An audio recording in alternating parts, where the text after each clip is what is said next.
Welcome to this short series of videos where I talk to some of the community's most well-known and loved faces about the power of sharing your story. We all live in an age where it's easier than ever to connect with like-minded others and share our passions and share it with those who go through the same things that we do, whether it's forums, Facebook groups, via blogs, or right here on Instagram. Everywhere we look, there are virtual scenes where people come together and they talk about things that are truly important to them. And our topic of choice, and the topic that many of my friends on Instagram love to see me talk about and make content around, is the topic of living life with cystic fibrosis. But I think many would agree that coming clean and opening up about the condition, putting yourself out there and sharing your story is a huge decision to make, and a very personal decision, one that took me nearly 37 years to reach.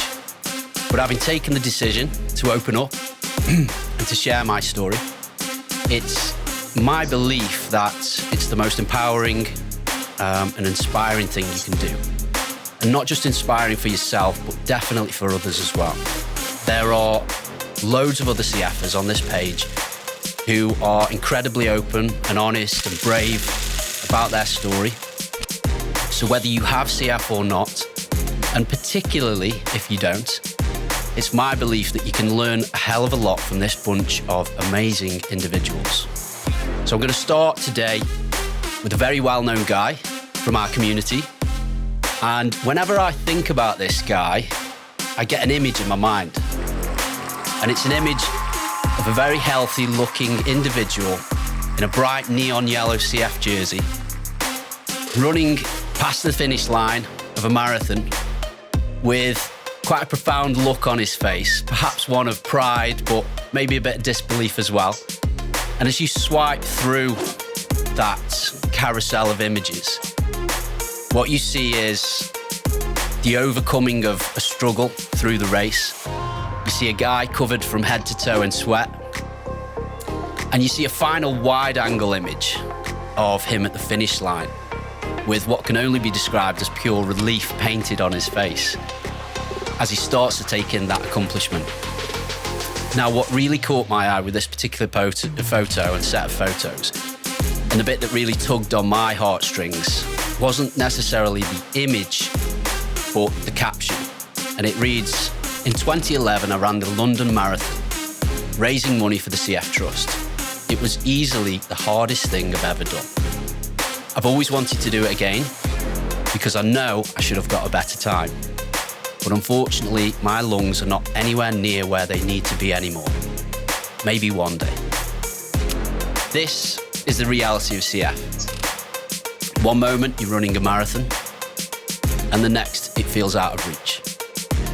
But a lot has changed over the last few years, and I'd love to learn more about what's next, and more about how this person felt about opening up and sharing that story.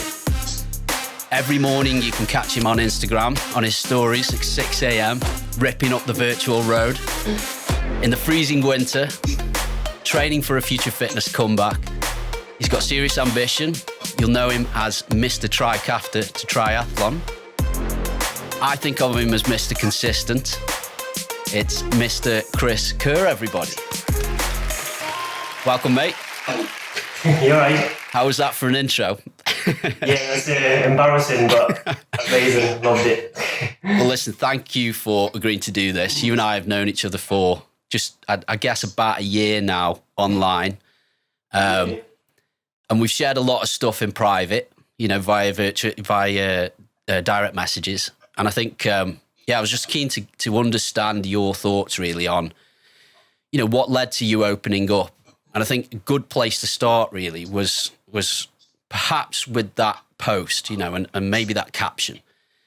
Can you start by just talking me through where you were at that moment of sharing that image? So you'd done the marathon and you were looking back at that. Can you just describe where you were at sort of mentally, how you were feeling at that stage? Where was your health at?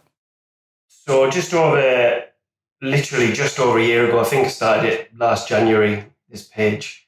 My health was awful. Like for me, it was bad. It was lung function was low. I was struggling with all sorts. And I've never, ever known anybody with CF. I didn't know a single person.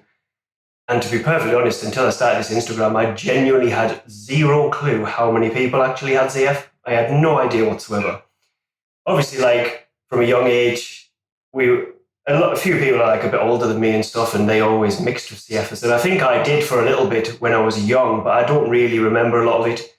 I think I've spent a lot of my life pretending I don't have CF, trying to be normal like everybody else. I've been through phases where I completely sacked off all my medicine. I went through uni. I don't think I took a single tablet. I didn't look after myself, and I paid for it massively in the last year of uni, but I just wanted to be like everybody else. I didn't want to be known for having CF. I didn't want that to be part of me whatsoever. And when I was younger, I was very lucky that it wasn't a massive part of me. I was very healthy. I was, like I say, running marathons, and I was running cross country for Great Britain and stuff when I was younger. Nobody knew I had CF at all. Nobody. And was that a conscious decision not to talk about it, or is it? I refused. I didn't want to know anything about CF until I was about 16, 17. I had no interest. I didn't. They made me take these 40-sip things, the milkshakes and stuff, because I was ridiculously skinny. I had nothing to do with it. A GP told me I wasn't allowed to do PE because my CF would be bad for me, which is the point where I decided I was going to do the 100% opposite, and that's when I started running. I think I struggle now because I was really good at running. Obviously, my lungs are really good, and I also weighed about 40 kilograms less than I weigh now. Sure. So it was like a rapid beanpole at the point. Yeah. But as I got older, like obviously everything changed. Went to uni. Didn't look after myself one little bit. I wanted to be like one of the lads. I played football. I went out like 10 times a week, just constantly drunk. I don't think I took any tablets. And for the first 2 years, I was all right and I got away with it. And then the last year, I think I must have ended in hospital about 10 times up in hospital. And that's when they were like, look, you need to genuinely look after yourself. And while I was doing stuff, it wasn't a thing. While I could do what I wanted to do, it didn't mean anything. And where did that nervousness come from? The fact that in your words, you were living in denial. Was there a nervousness about accepting and being open and honest about this? Was it to do with those around you? I think I genuinely believed if I didn't accept it, that it wouldn't happen. It wouldn't affect me. It wouldn't hurt me. I thought, I'm fit and healthy now, and I've always been one of them people, if it doesn't happen instantly, then it's all right. So like I didn't take my tablets, nothing happened. And it's not till now that that's affected me, or like not now, but like previously that's affected me over time. I got a portacath and stuff, and that helped because I refused to ever go for IVs because I'm terrified of needles and stuff. And until I got a portacath, it was like a nightmare every time trying to get long lines and stuff in. And I just put it off until the number of times that I didn't think I was coming out of hospital kind of like gave me a bit of a kick in there. But sort yourself out. And it wasn't, honestly, my son's only 4, and it wasn't until he was born that I genuinely started taking everything seriously. Before he was born, Elliot, the talk of lung transplant had like come up, and in my head I was never going to get one. I had no interest in the risks associated with it. I was just going to disappear, go off traveling to Australia and keep going till my lungs physically gave up. And then Elliot came along and Michaela, and I had a family, and all of a sudden everything flipped on its head. I'll never forget to this day, I had a conversation with Alan, my CF nurse, and he genuinely said, if you don't sort yourself out, you won't see Elliot's first birthday. And that was it. That was the kick in the teeth that I needed to literally turn my life around, like take my medicine, take my tablets, do everything I possibly could to see my son grow up. And that was like a massive change. Last year, I don't know, I was trying hard in the gym. I was trying to like get into a bit of fitness, and I think I'd seen a couple of people on Instagram talking about their CF, and I just thought, oh, that's cool. Like I wanted to follow them and find out a bit more, and I was like, oh, it's cool that they're like talking about the CF and stuff. And I genuinely can't even remember who it was, the first couple of people, but like it made a big difference to me. I was like, oh, that's really helped me to like see that there are other people in the same situation, like talking about IVs, talking about tablets, talking about going to the gym and struggling because their lungs don't work. And I was like, oh, someone else actually understands how I feel. And it was, I don't know, like middle of winter, like January time, just after Christmas. What else is there to do? So I'm trying to like hammer the gym and stuff. And I just thought, if this has helped me, like just that tiny little bit, I was like, I spoke to Michaela. I was like, do you think people would be like interested? I was like, I'm not in it to like show off. I was like, that's the last thing I want to do. But these people have helped me feel less alone. And I was like, if I could do that to help anybody, then that would be a massive positive thing for me, like to connect with people that are similar. And like I say, just to help, like that helped me so much realize that I wasn't by myself. And like I say, not by myself, like I've got a family and I've got friends and stuff, but deep down, when it comes to CF, nobody else understands whatsoever. Like when you say I feel a bit rubbish, people don't get it. People don't understand. Like say you play football and you're like, oh, people will go, oh, I've got a cold. I feel just like you. I'm like, yeah. And just to know that other people actually understand what you're talking about made a massive difference to me. So to each other, you're like the only people that understand that. So when you talk about those younger years where it was kind of ignore CF, I'm putting this to one side, it's not real, it's not going to happen. If I ignore it, I'll stay on track, everything's fine. Who actually knew about the condition? Did school know? Did close friends know? Or was it purely just family? So I remember in primary school, the teachers must have known because they force-fed me them Fresh Bin milkshake things. Yeah, I can remember that. I would just absolutely rancid. Yeah. I'll never forget one was chicken mushroom soup flavour. It's probably the worst thing I've ever had in my entire life. They used to make me stay in a break time to take these things and I just wouldn't take them. Yeah. So I'd like miss all my playtimes and stuff. So obviously they did, but none of my friends knew about it. And then at secondary school, like say, I genuinely don't remember ever talking to anyone about it. The teachers obviously knew about it, and then the only teachers that I think really paid any attention were PE teachers because they were told that I wasn't allowed to do PE, at which point I argued the fact, look, just let me join in because I'm quite good at PE and I want to be able to do it. And they were like, oh yeah, that's fine, but if you cough or anything, you'll have to sit down and stuff like that. And I remember getting, let's say, my gastrostomy tube, and people, when I was swimming, that's when like people in my class would notice and be like, what the hell's that? And I'm like, oh, it's just a thing. But it was never something I talked about. And I don't really remember much of being younger, to be honest. I don't really remember a lot before like year 9, 10. And I don't know if that's because I've just tried to shove it aside so much. And it wasn't until I got like a real job and had to think about a future and have days off to go into hospital and stuff that all of a sudden, oh, actually, it really does affect life. Yeah. I suppose, I think there's a lot of overlap there with my situation. And I think I definitely ignored it for some years, most of my years growing up. There was a lot of people kind of locally that knew, but that was through the fact that my parents used to try and do a lot of fundraising and that kind of thing. So, of course, you'd end up in the paper and there'd be the whole story and that kind of thing. And I think as a kid, it used to be quite cool that it was in the paper, but then you sort of get to that teenage years and you're just like, absolutely not. I just want to be myself and I just want to be like everyone else and that kind of thing. I think that's when I perhaps went into my shell a little bit more and avoided the conversation. But in terms of sort of acceptance and opening up, the stuff that you described, online where you started to see more people talking about this and then that potentially encouraged you to do the same,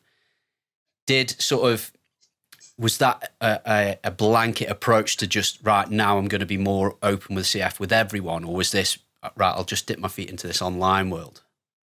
I think it's mostly on like a lot of people that I've worked with now. Obviously, have to know because I was spending so much time in hospital. So everyone close to me knows, but like people that I would meet would have no idea. Like I used to play football every week, and only my close friends would know. Everyone else would just think I was lazy and coughed a lot until I was sick. And then you get new people rock up playing football, be like, "Oh, you get back and run," and "Oh, have you been smoking?" and stuff like that. And you just like let it go over your head because then other people are like, "Oh, actually, he's not very well, so just shut up."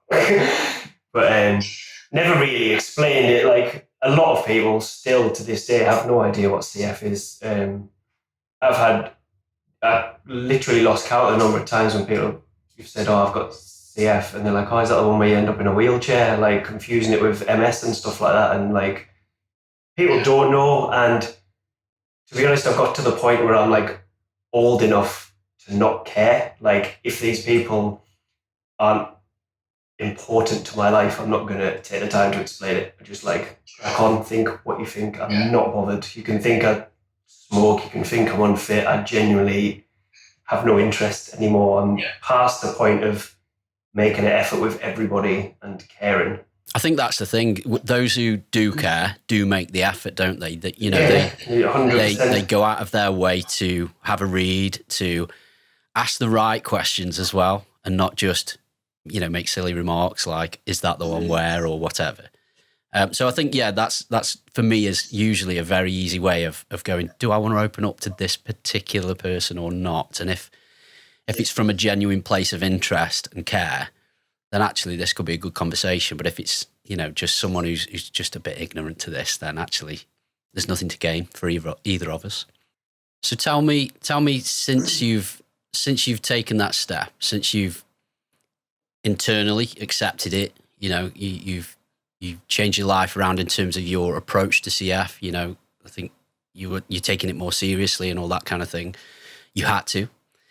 Since you started to open up and share more of your story, can you describe, how that feels? What if you were to distill it down into a few key sentences about, what you've seen having shared your story, and what would lead you to encourage other people to perhaps do the same thing? So I feel the foremost bit is I feel so much less alone. And like I say, not alone in the terms of friends and family, alone in the terms of people understanding what CF is and how you actually feel. And then to know there are other people that understand that, but also know that other people don't understand, if that makes sense. So like, as much as I can talk to Michaela about stuff, deep down she doesn't know how I feel, whereas you do. And so many other people do. And then on like the other side, there's people, and this is just like a little tangent, but I know Michaela's talked to a lot of wives and girlfriends of people with CF, and that's been a massive help for her to understand they feel, because none of her friends know what it's like to live with somebody with CF or somebody that's in hospital all the time. And then all of a sudden talking to people that do know, it's just a deeper understanding of how people are. And then encouragement and support. And I know a lot of, when I first started it, I saw a lot of people like mums and dads who had young kids with CF. And I don't mean it as like big-headed, but to encourage or inspire them and realize that their kids are not in for like a death sentence, or they're not going to have a rubbish life that they might have read on Google. Like, to see that there are people, and there are a lot of people doing so well and doing amazing things. And like, it's not just about sport or exercise. There are people all over Instagram doing amazing, like starting businesses, doing all sorts. Nothing to do with just being fit and health, like sport and stuff. Like, people can do everything and anything. And the fact is that we're not all the same. Everyone's different. We've all just got something in common. But to see people growing up and growing older, and like, that must be so encouraging for people with young kids that have just been diagnosed with CF. That's like so scary. I know when my mum got told at our hospital that I had CF. They didn't tell her what it was. They told her she had to come back the next day with my dad, and so she's come out of the hospital in tears crying, and an old lady's gone, "What's up?" Well, my son's just been told he's got CF, and the first thing she ever heard, this old lady go, "I think that's when they die, when they're 2." And I was 18 months old, and that's the first thing she's ever been told about CF. So just to see that people are just normal people, just getting on with life. And do you have many families reaching out to you and giving you a bit of support? I had a lot of families of like new kids to start with. I had quite a lot, and then it seems a lot more. I've focused it a lot more on fitness, and I'm always there, willing to like help or answer any questions about anything from anybody. But I talk to a lot of the same people now. And how did that feel though when you had a few people, strangers, families, they've got kids with CF, and obviously they're looking at your page, seeing what you're doing, it's inspiring them. How was that for you? I really liked it. I liked being able to like answer questions. I know a couple of people asked me like, "Oh, what should I do? Like, how should I look after them?" And my like biggest thing was, please don't treat them different to anyone else, because they will hate it. Like, from personal experience, I did never want it to be different to anyone else. And the more you stopped me doing, the more I was going to do exactly that you tried to stop me. And just to let them do everything. And I've always, like, I did PE at uni and stuff like that, and sport's always been a massive part of my life. And I've just said, just encourage any sport, all sport, exercise of any kind. Let them try everything and find something that they like. Just keep them active, and please don't treat them any differently. Obviously look after them and stuff, but don't hold them back. Don't make them miss out on stuff, because it's that then they are going to go and do more of that anyway, and they're going to miss out. And so I don't know, I was really happy to like be able to help people. And lately I've had like a few people saying, "Oh, I'm really impressed with like you getting up early," and like motivation, or like I hate talking about myself like this. I'm not big-headed. I don't do it to show off. But I know if I see somebody else doing something all the time, it gives me a bit of a push.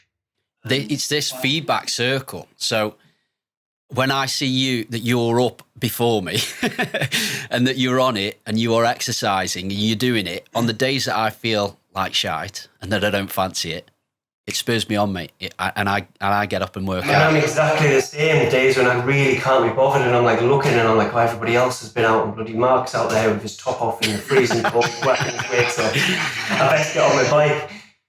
Yeah, absolutely. I think that's the great thing about it, because there are days when even in a situation that we're in now, where we all feel a little bit healthier than before. Life's a little bit easier than it was. A little bit, I'd argue, a hell of a lot, but obviously there's a range with that as well. But things are a bit easier now, and yet we're still human. We still have days where we don't fancy it. We still have days when there's no motivation. And on any of those days, I can guarantee that yourself or Jamie or some of the other guys, they're doing it. They're out there and they're working out, and I get so much inspiration from that it gives me that kick up the arse, and I get on with it. Another like a little thing, I think, I can't be bothered to get up today, and then I think, I'm going to have to, because I have to put it on Instagram just to say that I've done it. Exactly, yeah. They're going to wonder where I am. Well, I've named you Mr. Consistent now, mate. Yeah, you are Mr. Consistent to me now, so you've got to live up to that one as well. So we're sort of coming to the end of the time period here, and Zoom will probably kick us off at some point. But looking back on sort of where you've been, going through that phase where you put CF to one side, getting to a realization, that this is real, this is something I need to focus on and give more time to, and opening up and sharing your story. If you could go back and have a chat with your previous younger self, would you tell him to do anything differently? Would you suggest opening up sooner? What would be your sort of message? I would certainly make me take my tablets and explain that it's not, the effect that it's had was not instant. Like when I was running cross country, my lung function was 120%. And then 3 years later at the end of uni, it was down to 50. And that was like mad. And then it just plummeted ever since. But at the time, you never saw that happening. And just didn't, I didn't look at, I pretended it wasn't real. Like I said, I've said over and over again. And I would just be like, look, do everything that you want to do. Just take your bloody treatment. Just do it. Do you think if in a perfect world where social media existed back then, do you think that may have helped? Yeah, definitely. Had I known other people with CF existed and that they could still do stuff and take their tablets, then yeah, definitely.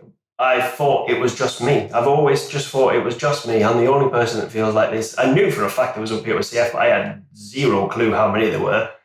And even on my Instagram, I'm pretty sure they all live down south. I think I'm the only one up here near enough. There's another couple that live just around the corner. But so whereabouts are you? So I'm near Durham, between Durham and Darlington. And then, like, when you see everyone talking about their hospitals, they're all down south. They're all at Papworth, apparently. Yeah. Although there's a lad I met on here, and he's good friends with someone I play football with and stuff. So it is like, it's a crazy small world. Yeah. So you think that would have helped? You think that would have helped back then? And I still know some people, like I still talk to a few people now, and they don't talk about their CF to people. But you can have conversations, and it helps them and it helps me. And whenever you feel something rubbish, or you're not feeling good, or you've got a worry or a question, you can literally ask, and somebody will have a clue what you're talking about, or give you some advice, or tell you that you're not being weird, or that it's not something new kind of thing. There are so many people that are so helpful and encouraging and supportive. And I don't know, like, for me, I've often thought a few times, when I was in hospital, when I was poorly, before I started this Instagram and stuff, and I was in hospital for weeks on end, I had nobody to speak to. I had my friends, and they were just like, what are you doing? And I'm like, well, clearly nothing. Whereas luckily, touch wood, I have nearly not been in hospital for a whole year now. Like, I've been in over a year since the hospital, and it's coming up next week for a year since my last IVs, and nearly my year Trikafta anniversary. And had I had my Instagram in hospital, I know for a fact I would have felt so much less lonely, because people would have understood. And like, people do understand. My friends understand, and they're there. But everyone's got real jobs and real life to get on with. Whereas I'm not saying that everyone with CF has not got a real job or real life, but over this last year where we've all been stuck at home, it's been the most amazing, like, supportive environment. And the shielding thing, especially, like, this year would have been completely different. Like, if I didn't have Trikafta for starters, I'm not 100% convinced I'd have still been going. But this year, through shielding and through lockdown, and just to know that everyone else that, like, near enough everyone else that you talk to on there is doing exactly the same thing, is helpful. Like, you're not going through it all alone, despite the fact you've never met these people. And I've become a lot more comfortable talking about my CF. I joined like a triathlon club, and I told all of them quite soon off, like quite close to knowing them. I didn't really know them, whereas before that's quite the turnaround, isn't it? I think I had to kind of explain why on earth I was doing a triathlon when I couldn't swim. But yeah. So how's that going anyway? So where are we at with the training? What's the plan? What's the big idea? The plan is, so I booked my first triathlon, and that's at the start of June in Leeds. Yeah. And I wasn't 100% convinced it was going to happen. But now I am 95% convinced it's going to happen, and it seems quite close. So my plan was before Christmas that from January I was just going to hammer the swimming, because I can run and I can ride a bike, and I know I could get all the way through to the end of my running and biking, but I am genuinely terrible at swimming. Like, I couldn't swim 25 meters front crawl a few months ago, I've never been a strong swimmer. The only reason I decided to do it was because it was something I could never, ever do. And I knew I could never do it. And I thought, I did the couch to 5K when I started Trikafta, and I finished that. And I just thought, if I don't give myself a goal, I'll just stop. And I always need a reason to keep going. And the running was good, but without like an end game, it was just monotonous and there was not really a point to it. And I just needed something to push myself and a reason to keep going, because otherwise it's so easy to give up. So I decided I was going to hammer swimming from January. I'm going to go 4 times a week and I'm going to learn to swim. And then obviously the pools have been shut. So that's a bit worrying. So I decided over the winter, obviously, I injured myself before Christmas running. And so I was out from running, and then I got a turbo trainer, which means I can do my bike inside and the weather doesn't matter. So I'd never really been on a bike until last year, to be honest. I've ridden a mountain bike and stuff, but I'd never ridden a road. So you've never swam before, and you're saying you're rubbish at swimming. You've never been on a bike before recently, but you're doing a triathlon. It's all fine. Once upon a time. No, I think it's brilliant, mate. I think it's amazing. You're absolutely right. These things can fizzle out, can't they? Without some sort of plan or goal. And as I say, I think with the running thing, you started a bit of a chain reaction, because I can remember talking to you about, I'm thinking about running, and you straight away said, get on the couch 5K, because it'll get you going. It's a program. It'll get you started, and you've got some sort of purpose rather than it just being a random run. And since I've done it, I've seen 2, 3, 4 other people doing it as well. So I believe you started that chain reaction. You instilled a bit of confidence in me. Because even with Trikafta, it was kind of thing, well, of course I'm not a runner, I'm a CFer. How could I ever do running kind of thing? But yeah, you see that in someone else, you see what they're doing, and it inspires you and you get it done. I think that's the power of the CFer. And right now you're training for a triathlon. And I think it's incredible, mate. Really do. I'm just I'm terrified yet excited about the day. I can't even begin to imagine the emotion of finishing it. Oh, yeah. And I know for a fact, if I get to the end of the swim, I'll finish. It's getting to the end of the swim is my only doubt in my mind at the minute.